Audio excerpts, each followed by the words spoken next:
Bom, então aqui para mostrar como são essas variações, né, entre essas diferentes forças, né,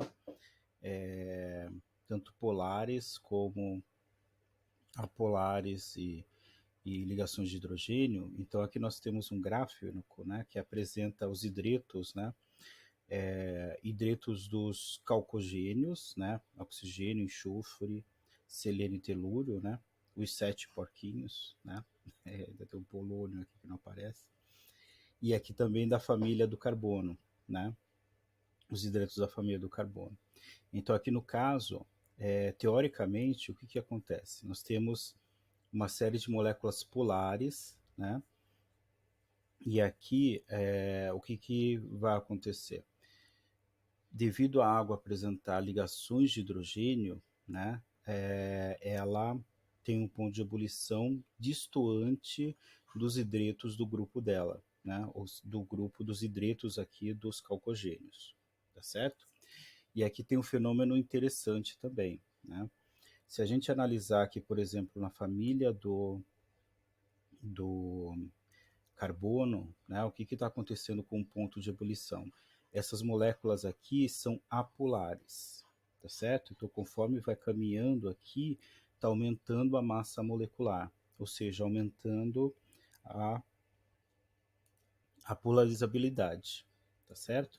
Então, aumenta a massa molecular, aumenta o número de elétron, aumenta as forças de London e, consequentemente, aumenta a interação entre as moléculas, e isso faz com que aumente o ponto de ebulição. Agora o grau está em graus Celsius aqui, né? A temperatura está em Celsius, fica mais fácil a gente observar. A gente usa Kelvin para fisicoquímica, né? Em termos fisicoquímicos a gente precisa usar a temperatura Kelvin, né?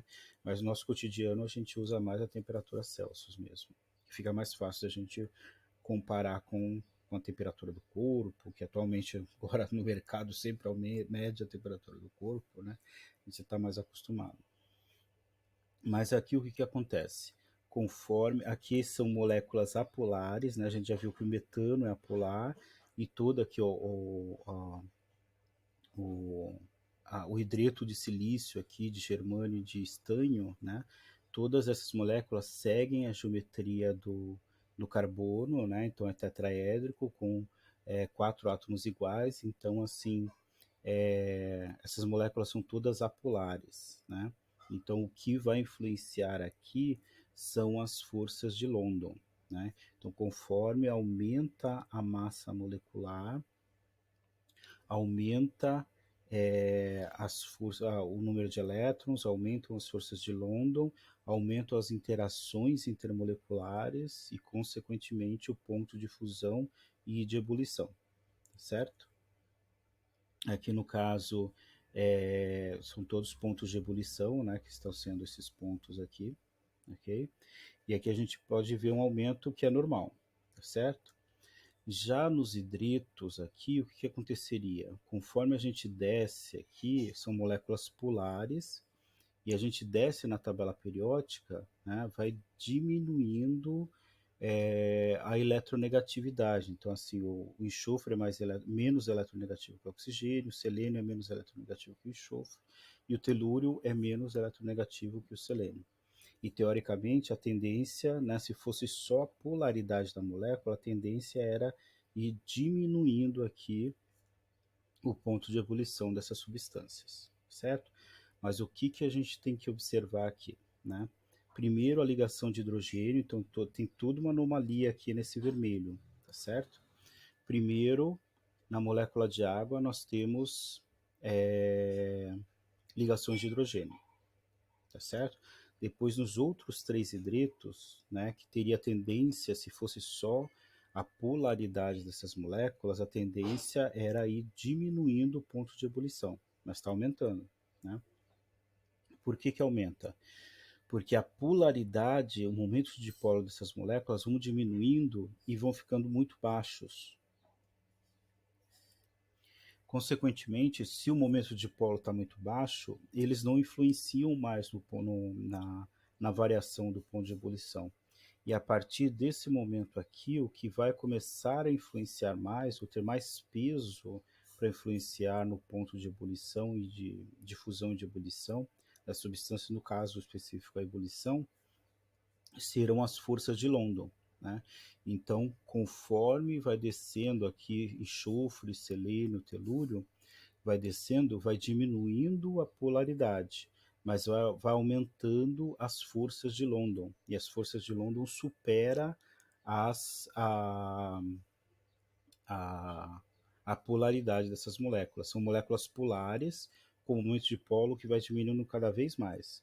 E aí chega um ponto que não influenciam mais a polaridade dessas moléculas, e sim as dispersões de London. Então, conforme vai descendo aqui, aumentando a massa molecular, né, aqui não vai influenciar mais o momento de dipolo dessas moléculas, e sim as dispersões de London. E por isso que a tendência seria ir descendo cada vez mais, se fosse só o momento de dipolo, mas o momento de dipolo diminui, mas as forças de London começam a ter um papel importante aqui.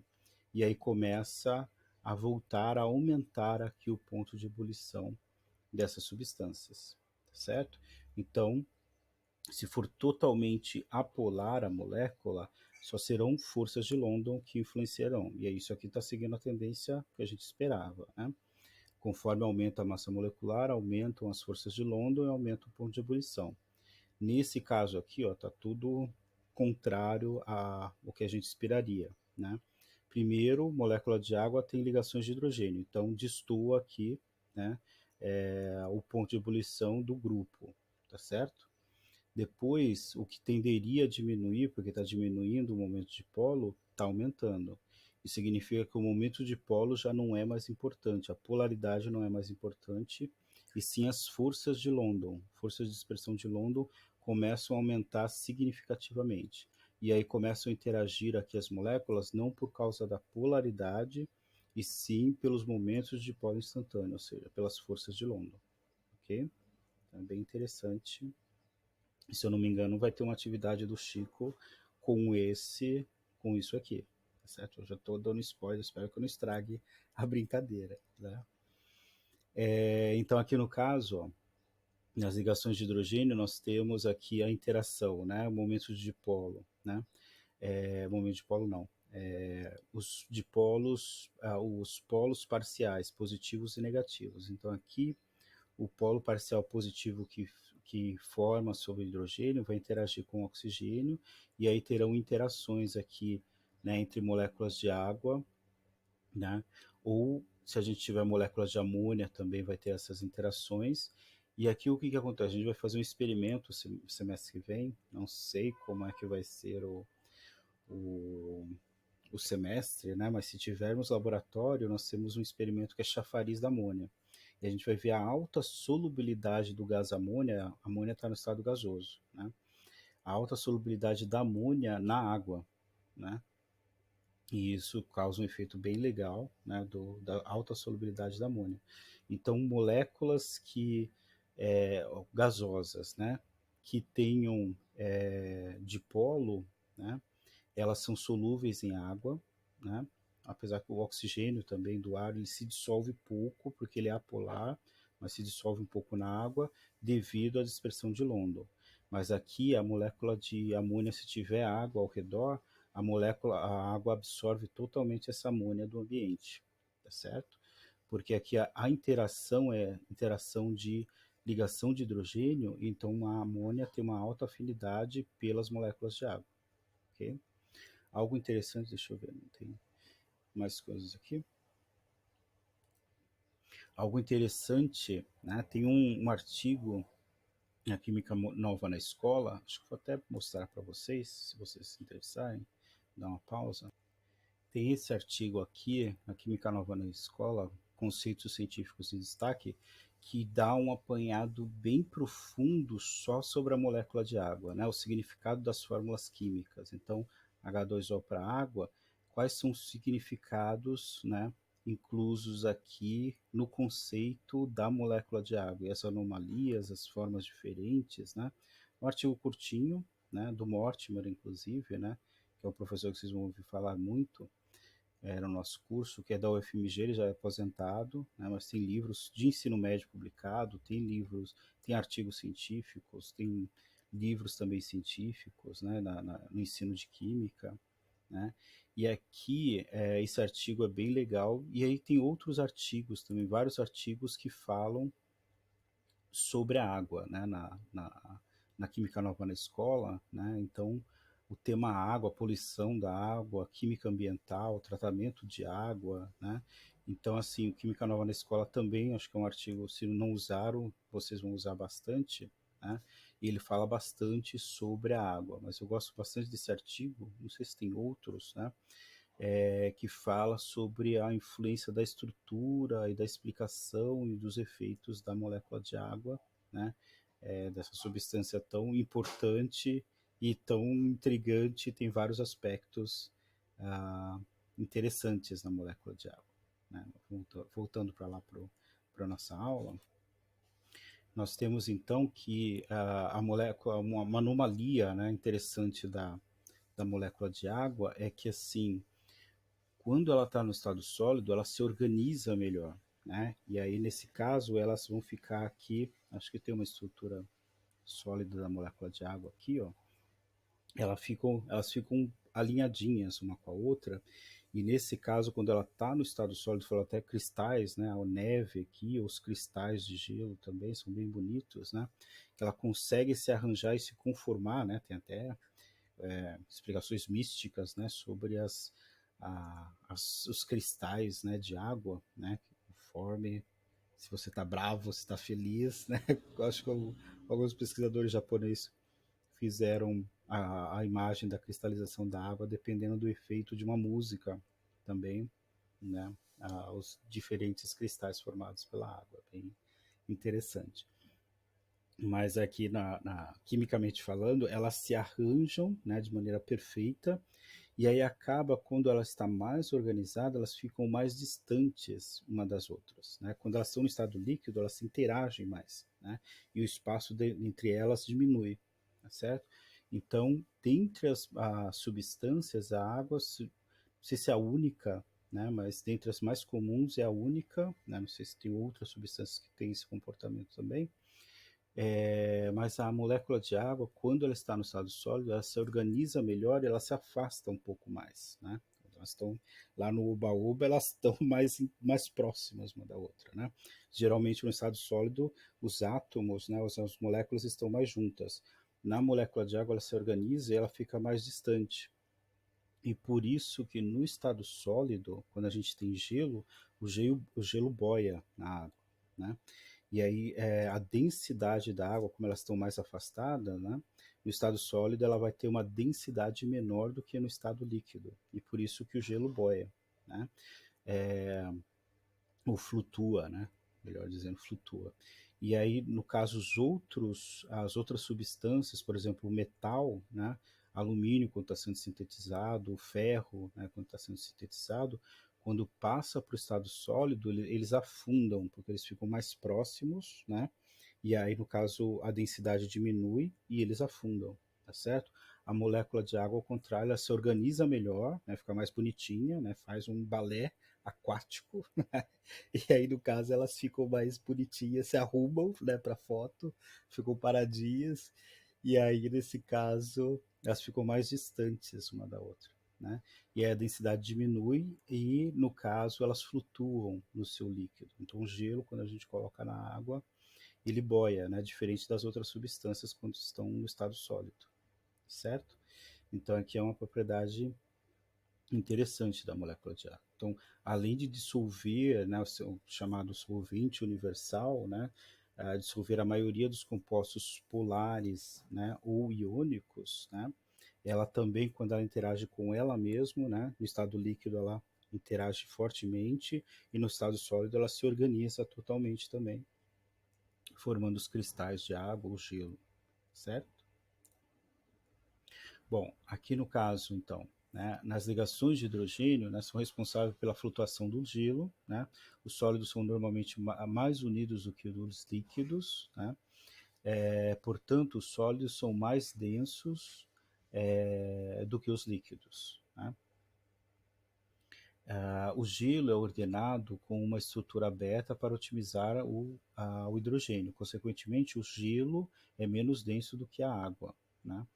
Na água, o comprimento da ligação OH é 1 angstrom, ou 1 vezes 10 a menos 10 metros, né? Ou seja, mil, milhão, bilhão, trilhão, 10 trilhões. ah, 1 angstrom é 10 trilhões de vezes menor do que o metro, certo? O comprimento da ligação de hidrogênio OH, ou seja, da ligação de hidrogênio, né, a interação entre as moléculas de água, é 1,8 angstrom. Né? O gelo tem águas ordenadas em um hexágono regular aberto. Cada carga parcial positiva aqui sobre o hidrogênio aponta no sentido de um par solitário do oxigênio. Né? Então, para formar aqui essas estruturas, né, tá bem bonitinha essa molécula aqui. Aqui no caso, as distâncias, né, entre a molécula de água aqui, né, por ligação de hidrogênio, e a ligação intramolecular, né, entre o hidrogênio e o oxigênio aqui, certo? A distância aqui entre uma molécula e outra seria 2,8 angstrom, certo? E aí, como eu disse, né, na forma geralmente um sólido é mais denso do que o líquido, né? Mas no caso da água, a densidade do gelo é menor do que no estado líquido, certo? Por isso que ela flutua, né? Aí aqui ele está afirmando, né, que quando tem ligações de hidrogênio, né, então a gente teria que ver também o tamanho da molécula também, né? Por exemplo, o álcool já tem 2 átomos de carbono, tem ligação de hidrogênio, mas tem 2 átomos de carbono. E aí o quanto que isso influencia para o estado sólido e estado líquido, né? Poderíamos até fazer um teste. Mas o álcool ele congela numa temperatura menor, mas por exemplo, numa mistura de gelo e álcool, ou gelo seco, né, e álcool, né, a gente consegue misturar refrigerantes que dá para depois a gente congelar também o álcool, né? Poderíamos testar no laboratório. Se tivéssemos um laboratório, por exemplo, de estrutura da matéria, esse seria um bom experimento, né? Não sei se no Orgânica 1 vai dar para fazer, que a gente tem um monte de coisa para fazer. Não sei se dá para incluir isso, né? E se a gente tiver experimentos, né, o próximo semestre tiver aula presencial, se não tiver, eu vou tentar fazer algo com material de baixo custo ou ir lá no instituto fazer o experimento para fazer vídeo para vocês, porque sem experimento tá difícil, né? Mas o próximo semestre, se não tiver aula experimental, eu tenho que ir lá no instituto e trabalhar sozinho e filmar eu mesmo, né? Porque o mais legal de tudo é os experimentos no laboratório, né? Ainda mais vocês, né, que entraram em 2020 e não tiveram quase laboratório nenhum, né? Acho que nada de laboratório, né? Uma pena. Mas vamos ter. Vamos tirar esse atraso. Bom, aqui para resumir, né, essa tabelinha acho que é bem legal, né, para a gente é, verificar os tipos de moléculas e os tipos de interações, né? Se desse para aumentar mais um pouco, deixa eu aqui, aqui, vamos lá. Aí, acho que agora vai ficar legal. Então aqui no caso íons ou moléculas interagindo. Então, aqui no caso, se a gente tiver íons e moléculas interagindo, certo? E aí a gente se pergunta, né? Existem íons envolvidos? Todas essas imagens tem lá no Química Ciência Central, do Brown, né? Então, essas transparências são do livro. Vocês podem pegar também lá no livro. Seria interessante ter o físico, né? Para quem gosta de interagir, né? Ou para quem já está acostumado com digital também, né?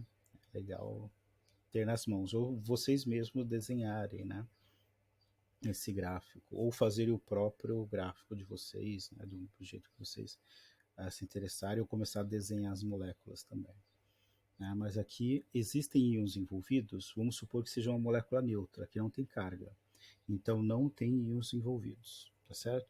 Então, se não tem íons, moléculas neutras, as moléculas são polares, né? Então, existem moléculas polares envolvidas.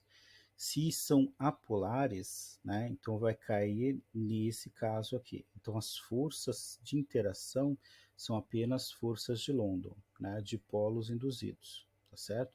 Por exemplo, argônio, né, que é um gás nobre, um átomo, né, que tem as interações serão só por dispersão de London, o iodo, né, que está no estado sólido, tá certo? A temperatura ambiente, ok? Bom, se as moléculas são polares, então nós temos duas situações, né? Os átomos de hidrogênio estão ligados aos átomos de nitrogênio, oxigênio e flúor, ou seja, essas moléculas são polares e têm ligação de hidrogênio. Se não tem ligação de hidrogênio, então as forças de interação aqui são de dipolo-dipolo. Lembrando que as forças de London estão em todas as moléculas, tá certo? Mas em geral, as forças de polo sobressaem ou são mais fortes que as forças de London, né? Mas, como eu mostrei para vocês, se o momento de polo for muito pequeno, vai sobrar só as forças de London, certo?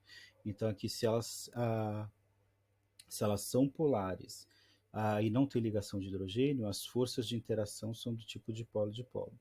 Se tem ligação de hidrogênio, então as interações é por ligação de hidrogênio. Por exemplo, a água, né, que está no estado líquido, as forças, né, as ligações de hidrogênio no estado líquido e sólido, a amônia e o HF. E aquelas biomoléculas que eu falei para vocês, né? Então, ah,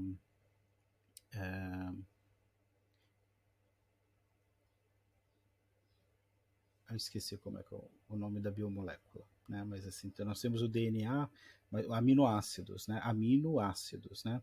Amino de que tem nitrogênio ligado a hidrogênio e ácido é ácido carboxílico, né? Que tem CO e CO2, né? Então tem oxigênio ligado a hidrogênio também. Então os aminoácidos, né?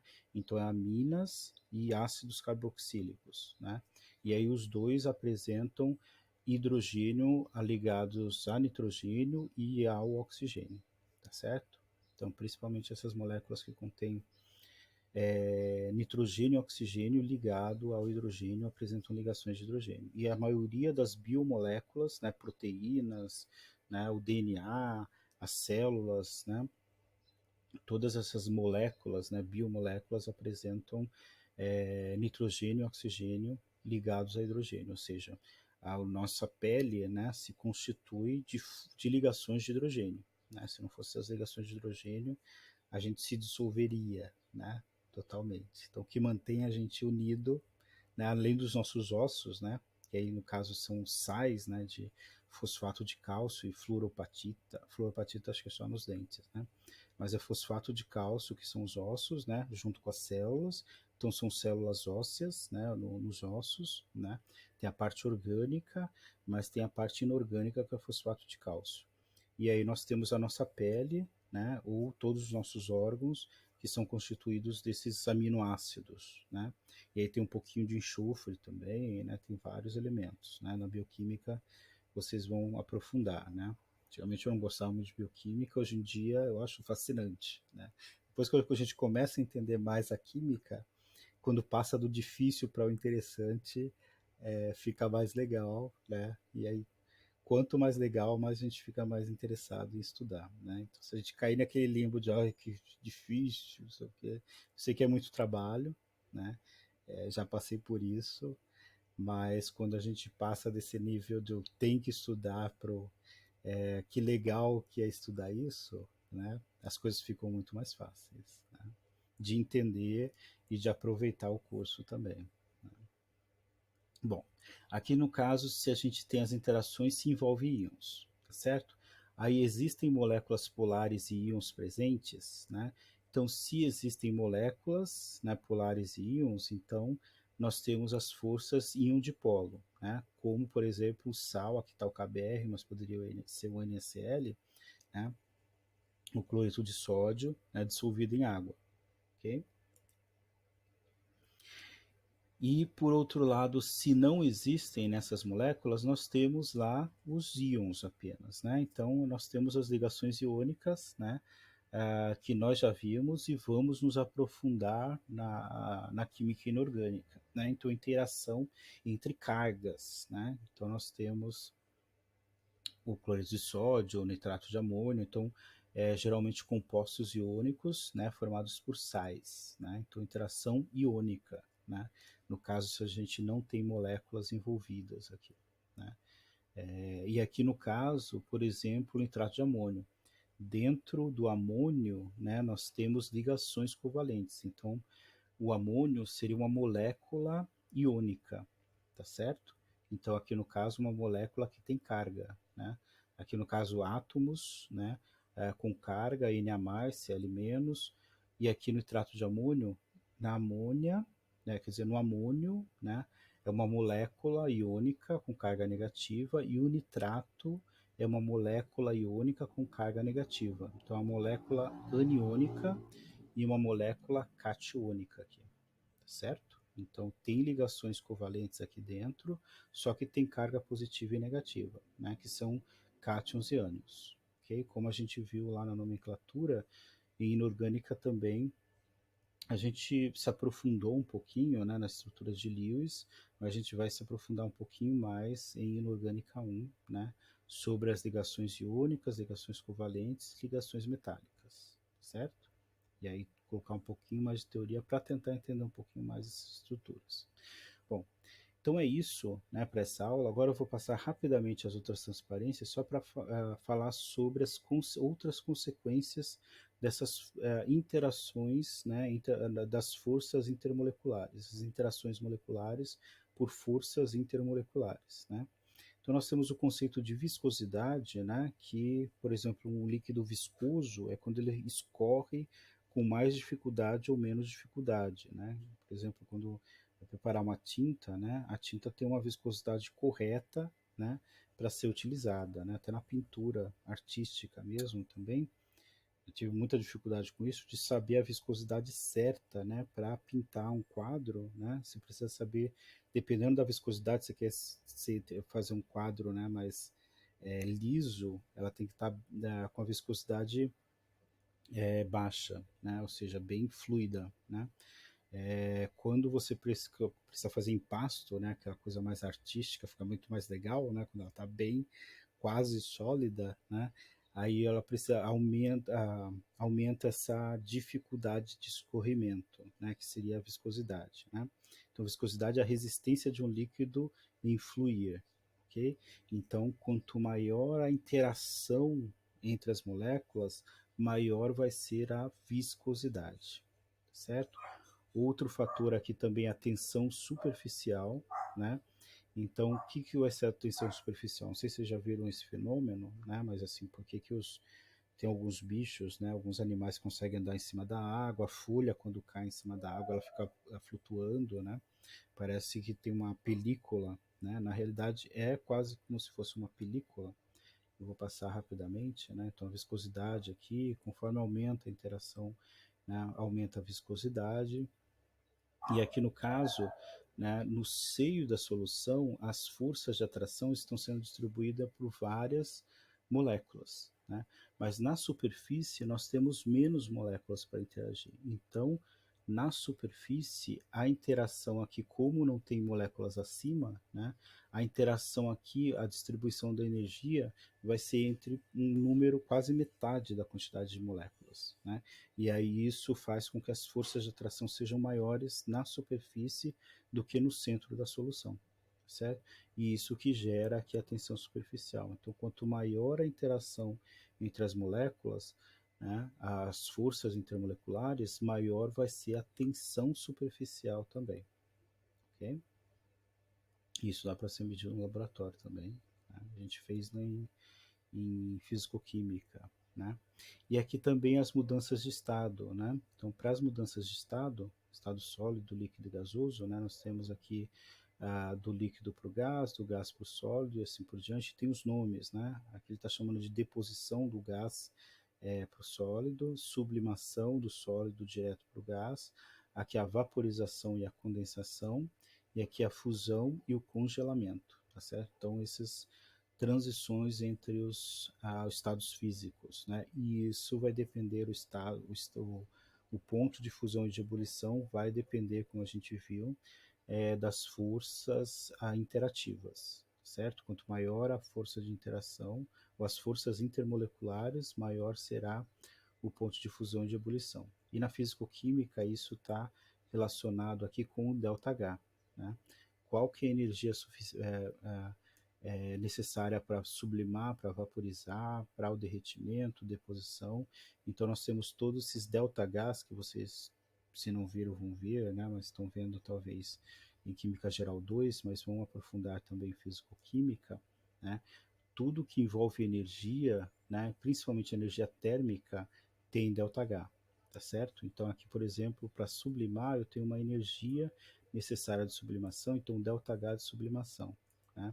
Então aqui eu preciso, para sublimar, eu preciso absorver energia, então é um fenômeno endotérmico, né, a sublimação, e o ΔH é maior do que zero, né?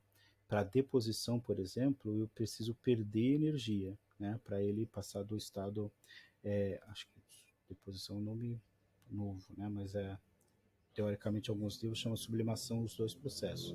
A deposição ele está chamando do gasoso indo para o sólido, né? Então eu tenho que tirar calor do sistema, né? Ou seja, ΔH negativo, um fenômeno exotérmico, está saindo o calor do sistema para ele depositar, condensar ou congelar, certo? Aqui no caso tem algumas, né, quanto mais, assim, comparando, né, esses calores de fusão e de vaporização, né, dependendo quanto maior as interações, né, maior vai ser o calor de fusão e de vaporização, né. E aqui as curvas de aquecimento, né, então aqui no caso, vocês vão ver em físico-química também, né, então se uma substância, acho que aqui está pegando a água, né? A água está no estado sólido, né? Está na forma de gelo. Então, se a gente começar a aquecer, a temperatura do gelo começa a aumentar.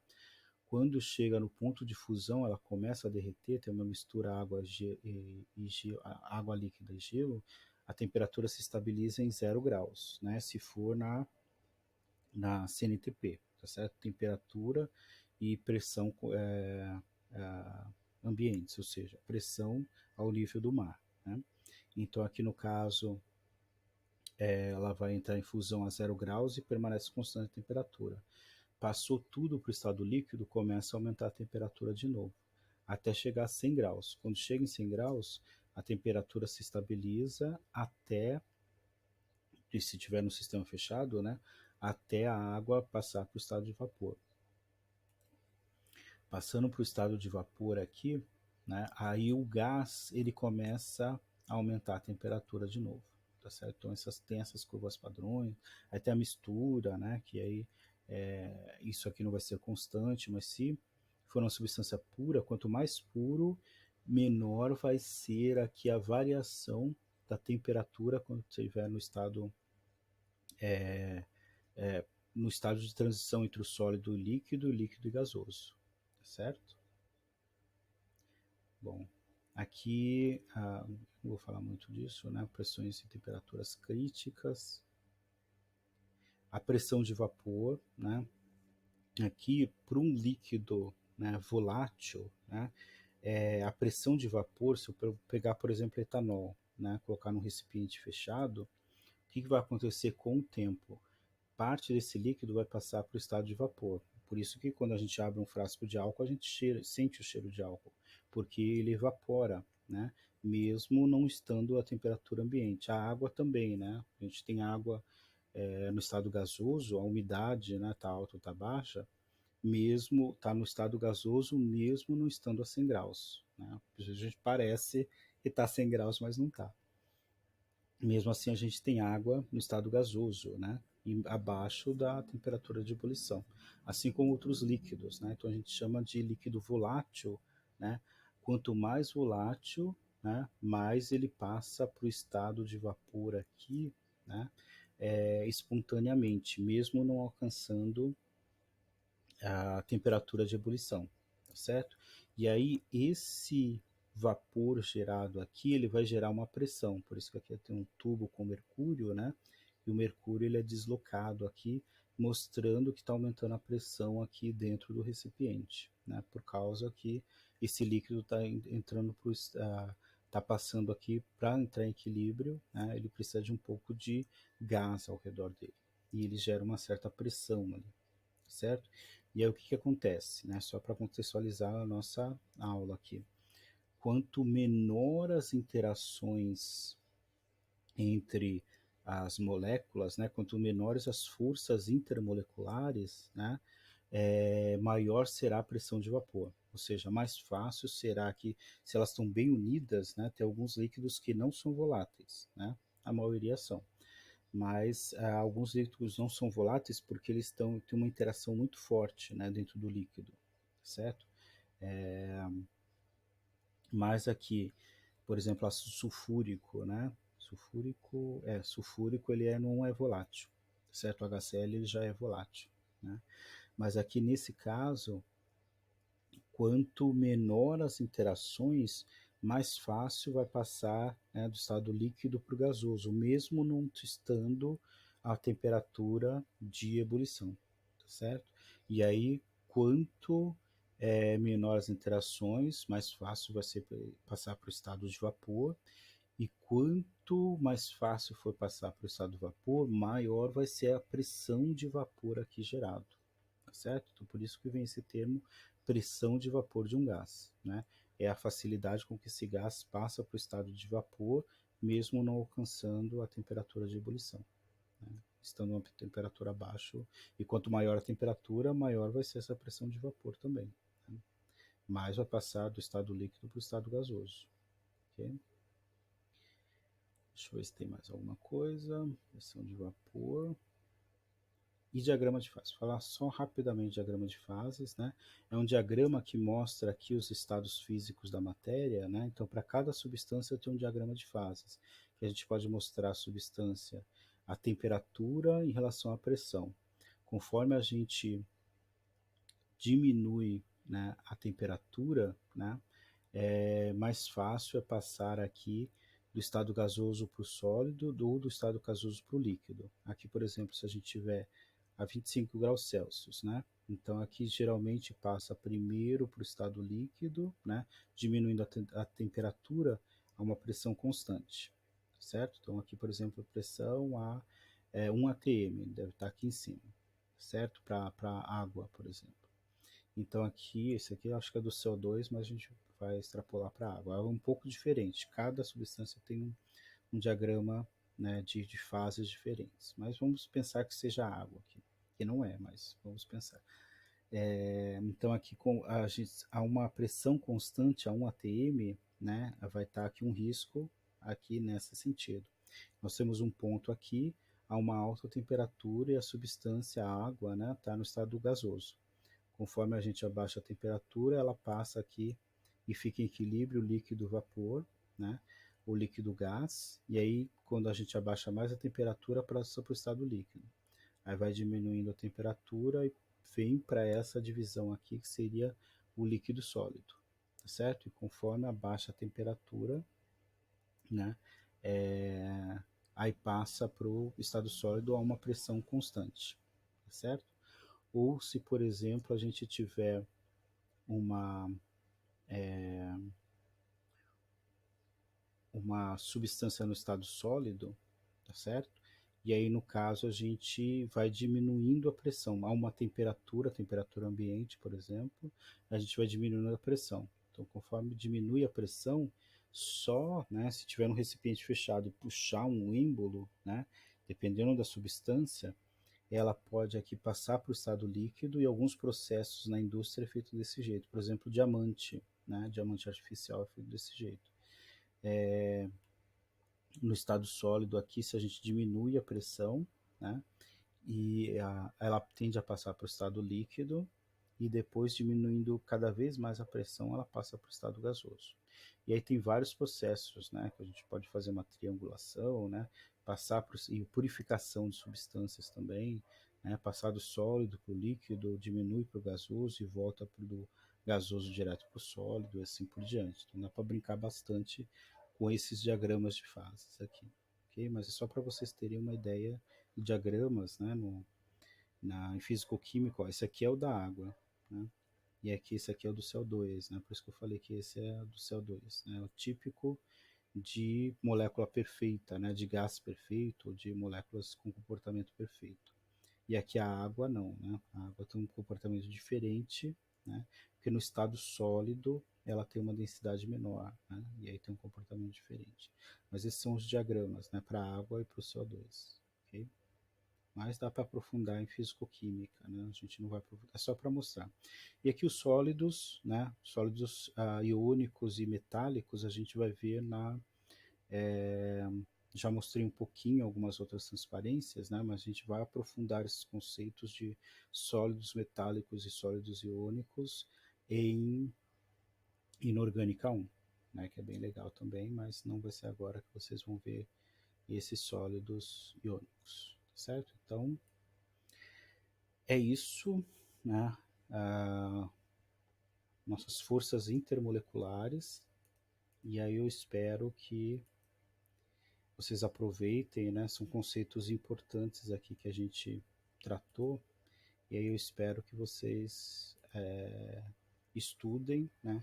E consigam aprender esses conteúdos que são bastante importantes para na química, né? São conceitos essenciais aqui para entender o comportamento das substâncias, certo? Além de outros, né? Da físico-química, da orgânica, da inorgânica, né? São pré-requisitos, mas esses conceitos da estrutura da matéria aqui para entender o comportamento das substâncias, né? São essenciais para o curso de vocês, ok? Então é isso e até o semestre que vem em Inorgânica 1, ok? E façam os exercícios e atividades do Chico. E se tiverem dificuldades, talvez a gente vai estar de plantão na semana que vem, que é a última semana de aula, né? A gente vai estar de plantão para tirar as dúvidas de vocês e vocês entregarem todas as atividades até semana que vem. Temos aula até dia 9 de fevereiro, ok? Até mais, então.